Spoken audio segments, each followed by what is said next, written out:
Selamat siang semuanya. Hai teman-teman, kembali lagi di acara Esau Podcast kali ini. Tentunya berbeda, mulai dari host dan narasumber. Sebelum memulai perbincangannya, pertama-tama saya ucapkan puji syukur kepada Tuhan Yang Maha Esa atas karunia-Nya. Dan yang kedua, terima kasih kepada Bang Jateng yang sudah menjadi sponsorship di acara podcast kali ini. Saya Rizal Darmanata yang akan membawakan acara Esau Podcast kali ini. Esau Podcast kali ini bertemakan merintis jalan berwirausaha bersama Bapak Slamet Triyatno. Makanya teman-teman tetap stay tune aja di channel Esau Podcast kali ini. Jangan lupa like, komen, dan subscribe supaya tidak ketinggalan konten-konten menarik selanjutnya. Teman-teman, di sini saya tidak sendirian. Saya ditemani narasumber yang sangat keren tentunya dan memotivasi banyak anak muda. Saya sapa dulu. Selamat siang Pak. Siang Mas. Kita langsung aja bincang-bincang tentang berwirausaha ya Pak ya. Yeah. Kalau boleh tahu nih Pak, gimana nih ceritanya atau sejarahnya mula terjun menjadi seorang wirausaha? Apa memang udah cita-cita sejak dulu atau bagaimana nih ceritanya Pak? Coba dijelaskan. Sebenarnya cita-cita saya enggak jualan tempe itu Mas. Tapi saya ikut keluarga saya lihat ke Solo yang jualan tempe, terus ikut-ikutan aja itu. Jadi Bapak tuh bukan dari kemampuan diri sendiri, melainkan cuma ikut Ya, dari tadinya, saudara. ya. Oke.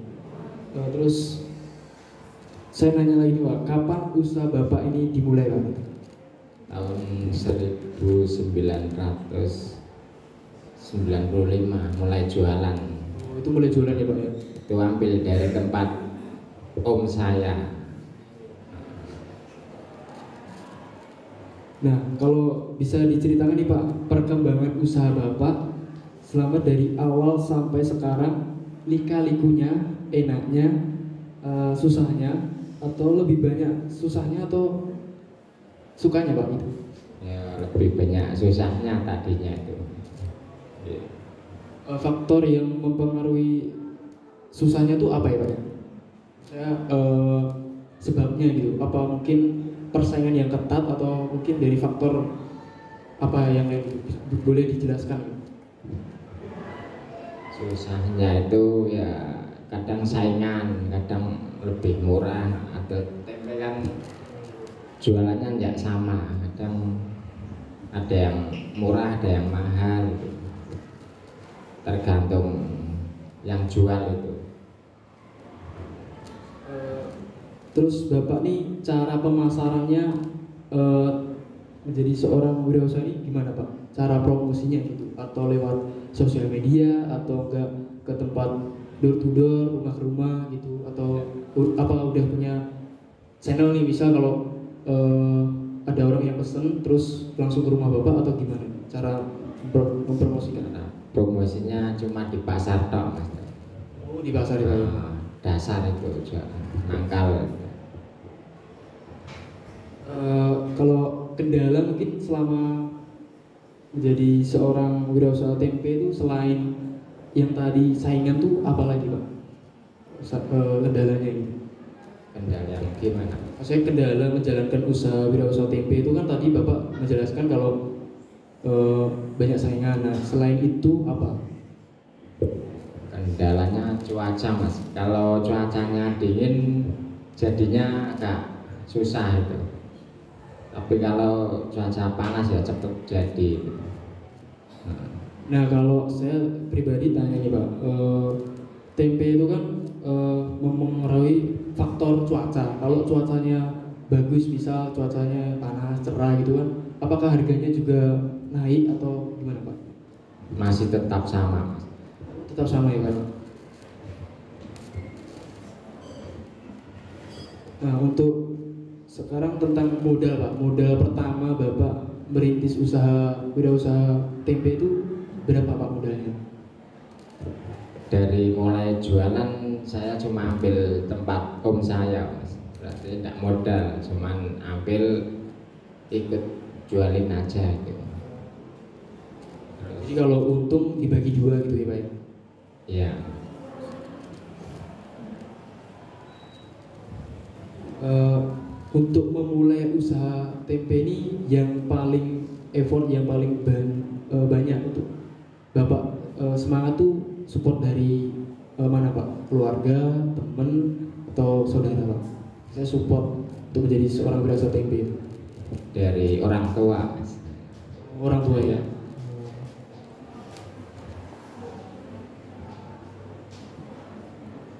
Kalau itu kan apakah ada karyawan Pak selain Bapak sendiri atau cuman nggak ada karyawan atau gimana Pak di usaha di wirausaha tempe itu? Ada yang kerja ada, Mas.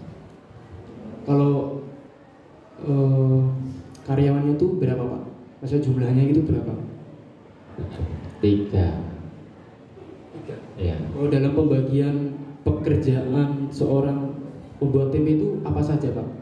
Dalam 3 personil itu apa saja pembagiannya, pembagian kerja maksudnya? ya semuanya yang ngerjakan anak buah, Mas. Anak buah. Ah, Enggak, maksudnya tuh yang anak buahnya 3 tuh kan karyawan. Nah, maksudnya bagiannya apa aja gitu Pak? ya itu mulai ngerebus, mulai cara bikin tempe dari awal sampai ngintelin bungkus itu ya semua karyawan kerja sama. Siap, siap. Nah, kalau Bapak Slamet nih per hari atau gaji sebulannya berapa Pak? Kalau di wirausaha tempe ini? Gaji sebulan Anak atau buah saya, gimana? yang karyawan itu Iya, karyawan.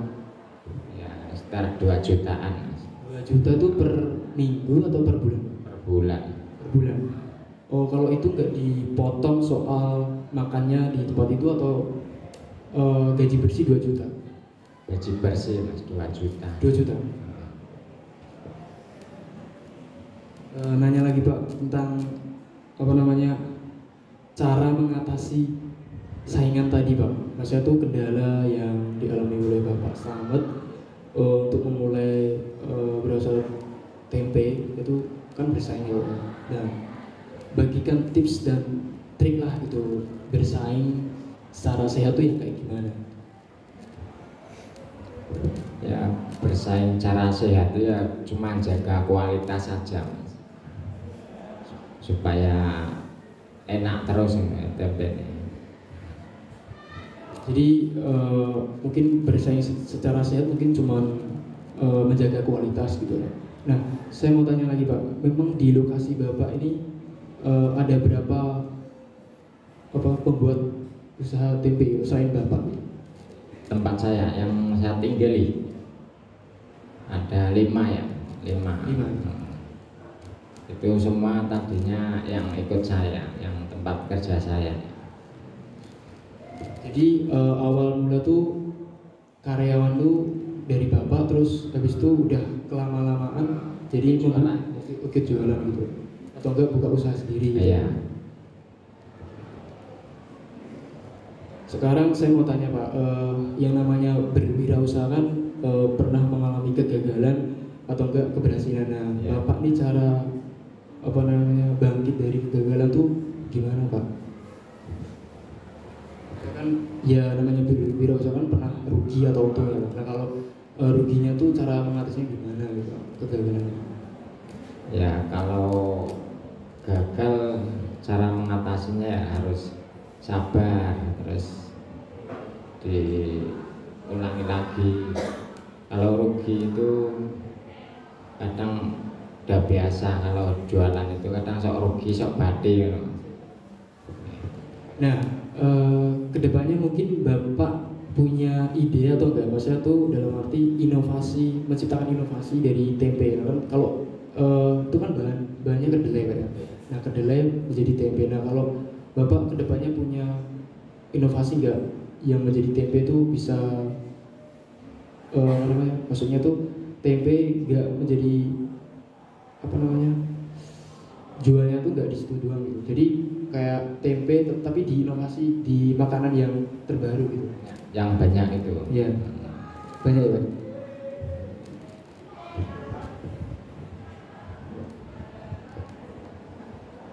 Dan kalau tips menjadi seorang wirausaha tuh bagaimana Pak? Tips dan triknya gitu. Wirausaha tempe yang tahun berapa Pak tadi? Dari tahun 95 mulai jualan. 95 ya Pak. Nah, Dari Bapak berikan tipsnya gitu, maksudnya berwirausaha sukses di menurut Bapak. Ya, kalau menurut saya berwirausaha itu harus sabar, telaten gitu Mas. Jadi harus Tekuni. sabar dan telaten. Iya. Nah, kalau dari tahun 95 ya Pak tadi. Iya. Nah, 95 tuh Bapak pernah kepikiran gak sih ganti usaha gitu, maksudnya berwirausaha yang lain gitu? Enggak pernah. Udah pernah ya? Enggak, telaten ini.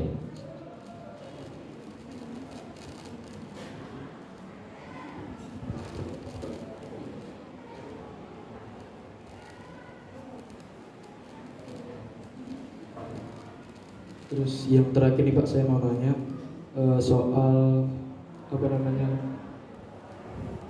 kendala cuaca tadi ya Pak. Maksudnya cuaca kan kalau hujan mungkin mengganggu untuk dalam proses pengeringan gitu pada tempe. Nah, cara mengatasinya gimana Pak? Maksudnya tuh kan kalau misalnya contoh membuat genteng. Nah, genteng kan kalau nggak cukup dari sinar mataharinya kan nggak, kualitasnya juga nggak akan bagus gitu. Nah, kalau tempe itu gimana Pak? Cara mengatasinya kalau habis dibuat itu ditutupi pakai koran. Nah, kalau kayak gitu tuh jadinya berapa hari Pak? 2 hari 3 malam. 2 hari 3 malam. Kalau misal nggak ada, maaf, cuacanya bagus tuh jadinya berapa hari Pak? Ya tetap Tetep sama. cuman kan kadang agak nom itu tempe nenek hawa dingin. Nah, Bapak ini pernah nggak sih menemukan konsumen atau pembeli yang gimana ya Pak ya? Maksudnya tuh dalam artian bandel gitu, maksudnya maido lah gitu tentang untuk membeli tempe gitu. Pernah nggak mengalami Ya atau pernah menemukan? Mas, pernah. Ya. Boleh dijelaskan Pak pengalamannya gitu? Menemukan ya pembeli yang kayak gitu. Oh, ya pernah ada yang banding-banding harga situ kok murah, ini agak mahal, ya, bisa pernah. Oke Pak, pertanyaan terakhir sebelum saya tutup, boleh dijelaskan proses pembuatan tempe mulai dari pembuatan terus kemasan atau terus yang finishing terus lalu dijual, boleh dijelaskan Pak?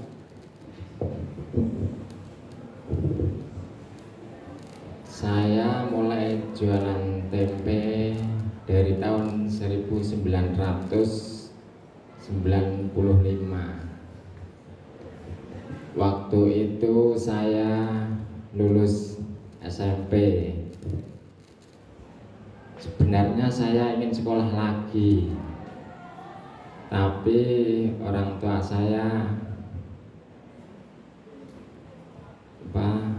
nyuruh saya ikut om saya ke Solo, suruh jualan gitu. Terus saya ikut ke Solo, om saya yang jualan tempe itu, saya ikut jualan, mulai ambil tempat om saya. Saya tadinya ambil sedikit, terus habis nggak habis pokoknya saya jual gitu. Kalau udah habis ya tak jual sak payune caranya. Habis itu lama-lama tempe saya laku dikit demi sedikit. Terus saya telateni, dan terus berkembang,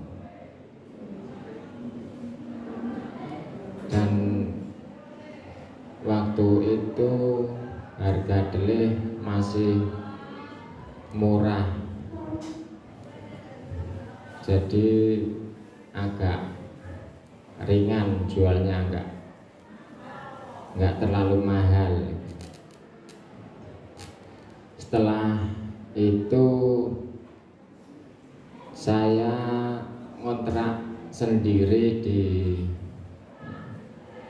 Klumprit gitu. Saya mulai jualan sendiri. Ya habis 25 kilo waktu itu. Jualan sendiri terus berkembang dan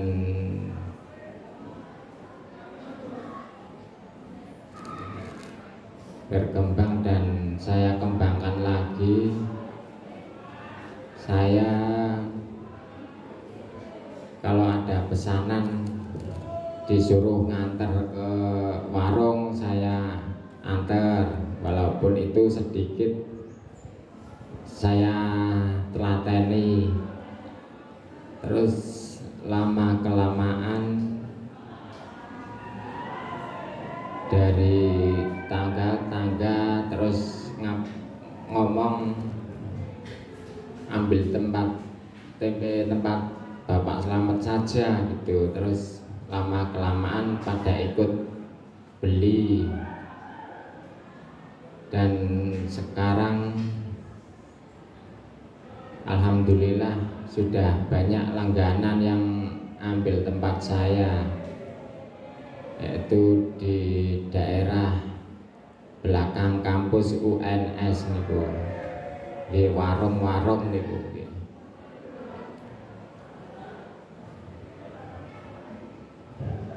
Tapi sekarang harga kedelai agak mahal, jadi agak susah ini baginya. Mau jual mahal tapi yang lainnya masih murah gitu.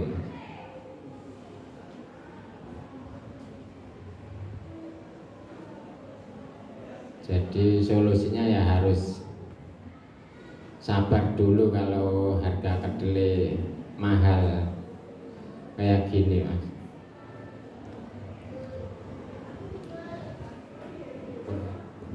Udah, Pak. Terus apa harapan Bapak untuk usaha Bapak ke depannya gitu? Harapan Bapak untuk usaha Bapak ke depannya itu seperti apa?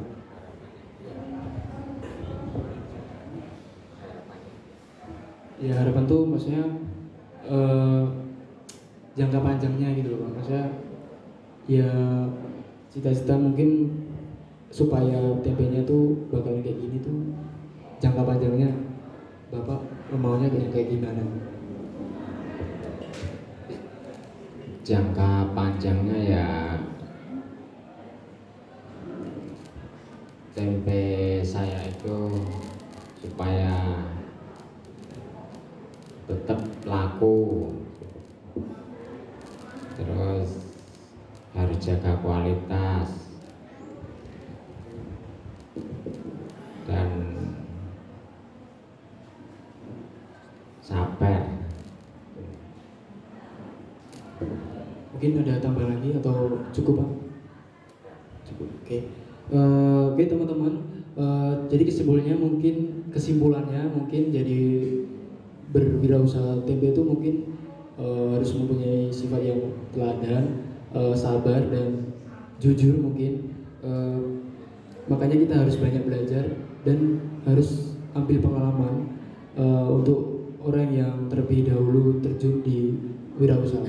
Kenapa? Supaya kita sukses seperti mereka.